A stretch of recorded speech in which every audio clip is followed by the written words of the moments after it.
Item ಯಾವುದೇ ಇರಲಿ try ಮಾಡಿ ಆಚಿ ಚಿಕನ್ ಮಸಾಲಾ. ಉದ್ಯಮಿ ಸಂಪತ್ ರಾಜ್ ಕಿಡ್ನಾಪ್ ಯತ್ನ ಕೇಸ್ಗೆ ಒಂದು ಬಿಗ್ ಟ್ವಿಸ್ಟ್ ಸಿಕ್ಕಿದೆ. ನಿಜಕ್ಕೂ ಉದ್ಯಮಿ ಸಂಪತ್ ರಾಜ್ ಕಿಡ್ನಾಪ್ ಯತ್ನ ನಡೆದಿತ್ತ ಅಥವಾ ಇದೆಲ್ಲವೂ ಕೂಡ ಕಟ್ಟು ಕಥೆನಾ? ಕಿಡ್ನಾಪರ್ಸ್ ನಿಂದ ಸಂಪತ್ ರಾಜ್ ತಪ್ಪಿಸಿಕೊಂಡು ಬಂದಿದ್ದು ನಿಜಾನ? ಸಾಕಷ್ಟು ಅನುಮಾನಗಳ ಹುತ್ತ ಇಲ್ಲಿ ಬೆಳೀತಾ ಇದೆ.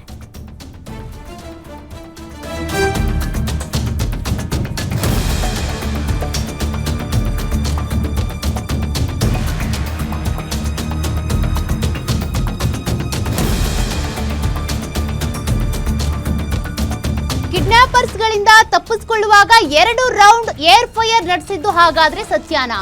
ಕೌಟುಂಬಿಕ ಕಲಹ ಹಿನ್ನೆಲೆ ಡ್ರಾಮಾ ಮಾಡಿದ್ರ ಸಂಪತ್ ರಾಜ್ ಅನ್ನುವಂತ ಪ್ರಶ್ನೆ.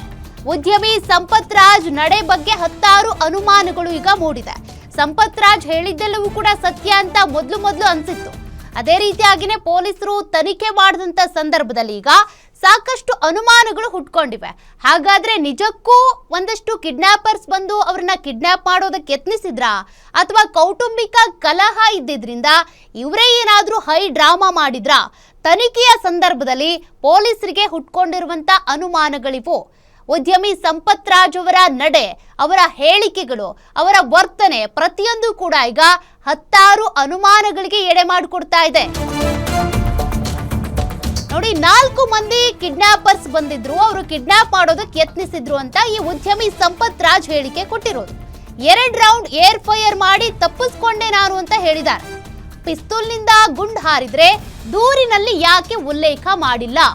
ಖಾರದ ಪುಡಿ ಎರಚಿ ಕಿಡ್ನಾಪ್ ಮಾಡೋದಕ್ಕೆ ಯತ್ನಿಸಿದ್ರು ಅಂತ ದೂರಿನಲ್ಲಿ ಉಲ್ಲೇಖ ಆಗಿದೆ. ಹಣ ಕಳುವು ಮಾಡಿ ಎಸ್ಕೇಪ್ ಆದ್ರು ಅಂತ ಮಾತ್ರ ದೂರಿನಲ್ಲಿ ಉಲ್ಲೇಖ ಮಾಡೋದಕ್ಕೆ ಕಾರಣ ಏನು? ಪೊಲೀಸರು ಪಿಸ್ತೂಲ್ ವಶಕ್ಕೆ ಪಡಿತಾ ಇದ್ದಂತೆ ಈಗ ಸಂಪತ್ ರಾಜ್ ಉಲ್ಟಾ ಹೊಡೆದಿರೋದು. ಕಿಡ್ನಾಪ್ ಹೈ ಡ್ರಾಮಾ ಕುರಿತು ಶ್ರೀರಾಂಪುರ ಠಾಣೆಯಲ್ಲಿ ಈಗ ದೂರು ದಾಖಲಾಗಿದೆ. ಹೊಸದುರ್ಗ ತಾಲೂಕು ಚಿಕ್ಕ ಬ್ಯಾಲದಕೆರೆ ಫಾರ್ಮ್ ಹೌಸ್ ನಲ್ಲಿ ನಡೆದಿದ್ದಂತ ಹೈ ಡ್ರಾಮಾ ಇದು. ಸ್ಥಳಕ್ಕೆ ಚಿತ್ರದುರ್ಗ ಎಸ್ಪಿ ರಂಜಿತ್ ಕುಮಾರ್ ಬಂಡಾರು ಏನಿದ್ದಾರೆ ಅವ್ರು ಭೇಟಿ ಕೊಟ್ಟಿದ್ದಾರೆ, ಪರಿಶೀಲನೆ ಮಾಡಿದ್ದಾರೆ. ಉದ್ಯಮಿ ಸಂಪತ್ ರಾಜ್ ಬಗ್ಗೆನೇ ಈಗ 10 ಹಲವು ಅನುಮಾನ.